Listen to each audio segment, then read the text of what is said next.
If you said, okay, I'm going to work with my body and I'm going to start breathing and I'm going to start feeling emotions that I do want to feel, the heart starts producing a very profound signal. It starts to produce an external magnetic field. It's measurable. So now you have a coherent brain, which means you can get very intentional. And you have a coherent heart, which means you can feel the emotions of your future before it happens. Somehow you have this broadcasting of this Wi-Fi signal. And the brain tends to be electrical in nature, so it sends out an electrical charge into the field. The heart is the magnetic charge. It's what draws things to us. It's the magnetic field. And now you actually, by changing the way you think and the way you feel, you're changing the signal in the field. And if you're able to maintain that state for an extended period of time, I say something magical is going to happen in your life.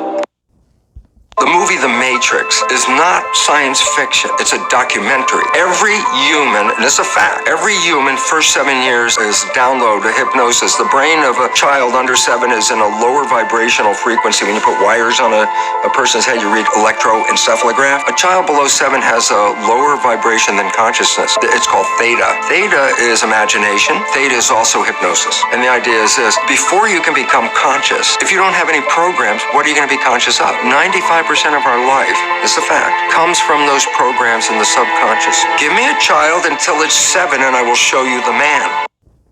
I could walk by a person in the hall and like that, I could tell them exactly what they're like. I could read their energy like a book. Everything goes on the inside, shows on the outside. See, we're gifted with faculties of the mind. You have intuition, the will, reason, imagination, perception, memory. That's what separates us from all the rest of forms of life. We go through school and never learn anything about it. Our imagination, Hill said, it's the most marvelous, miraculous, inconceivably powerful force the world's ever known. I can use my imagination to project myself into the future and bring the future into the present and start living there. You work from the imagination. You don't work to it. You work from it. Backwards from the result. Yeah.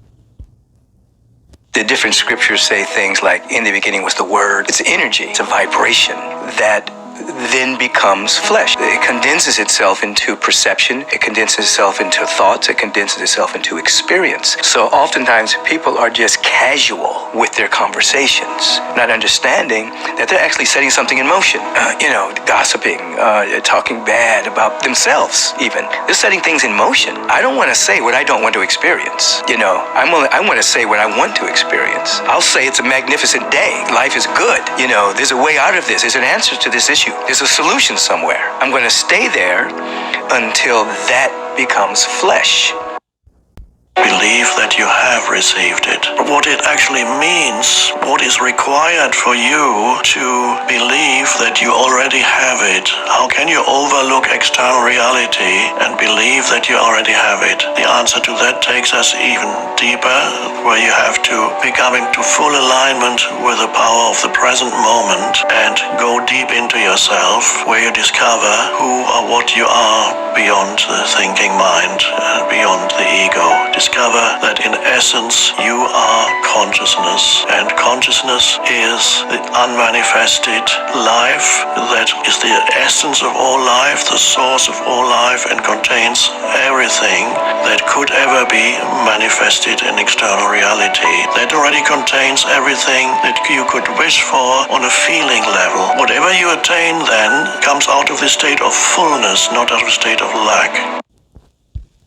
The famous ancient philosopher Lao Tzu once said, "Watch your thoughts, they become your words.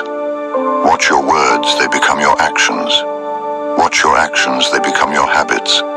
Watch your habits, they become your character.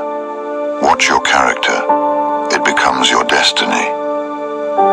In this quote lies the secret to true manifestation. It says that we don't manifest what we want, but what we are. If you want love, become a loving person.